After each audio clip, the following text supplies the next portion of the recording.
Selamat datang di pembelajaran sejarah Indonesia.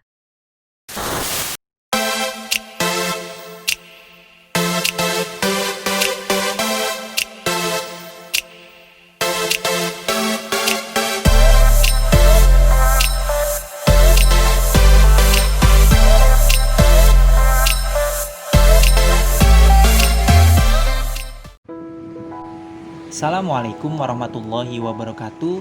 Apa kabar semuanya? Semoga selalu diberikan kesehatan dan keberkahan. Kembali lagi di vlog guru mata pelajaran sejarah Indonesia. Pada kali ini, Bapak berada di Museum Kebangkitan Nasional. Kita akan membahas tentang sejarah organisasi pergerakan Budi Utomo. Marilah kita memulai dengan membaca basmalah. Bismillahirrahmanirrahim.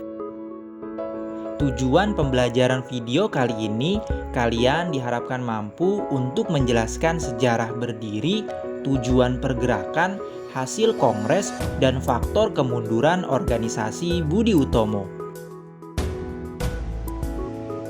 Yuk kita masuk ke dalam Museum Kebangkitan Nasional. Museum Kebangkitan Nasional beralamat di Jalan Dr. Abdul Rahman Saleh, nomor 26, Kecamatan Senen, Jakarta Pusat. Merupakan sebuah komplek bangunan peninggalan kolonial Belanda yang pernah dipergunakan sebagai tempat pendidikan kedokteran atau STOVIA, School tot Opleiding van Inlandse Arts, yaitu Sekolah Kedokteran Bumi Putra. Untuk masuk ke dalam Museum Kebangkitan Nasional, kita hanya perlu membayar Rp2.000. Murah ya? Jika kalian ingin pergi ke museum di saat pandemi, diharapkan untuk tetap mematuhi protokol kesehatan. Sekarang kita akan menuju ke ruangan yang membahas tentang pergerakan organisasi Budi Utomo. Nah, Budi Utomo adalah organisasi modern pertama yang didirikan oleh bangsa Indonesia. Organisasi ini didirikan oleh para pelajar STOVIA di Jakarta pada tanggal 20 Mei 1908. Adapun pendirinya adalah Sutomo, Sutarji, dan Gunawan Mangunkusumo. Kelahiran Budi Utomo tidak dapat dilepaskan dari gagasan Dr. Wahidin Sudirohusodo tentang perlunya memperluas dan meningkatkan pendidikan bagi bangsa Indonesia melalui program Dana Pelajar. Budi Utomo merupakan organisasi yang bersifat kedaerahan atau Jawa sentris karena pada mulanya organisasi ini beranggotakan golongan bangsawan, kaum terpelajar, dan pegawai pemerintah di Jawa dan Madura. Nah, sekarang kita akan membahas tentang tujuan Budi Utomo. Yang pertama, memajukan pengairan. Yang kedua, memajukan pertanian, peternakan, dan perdagangan.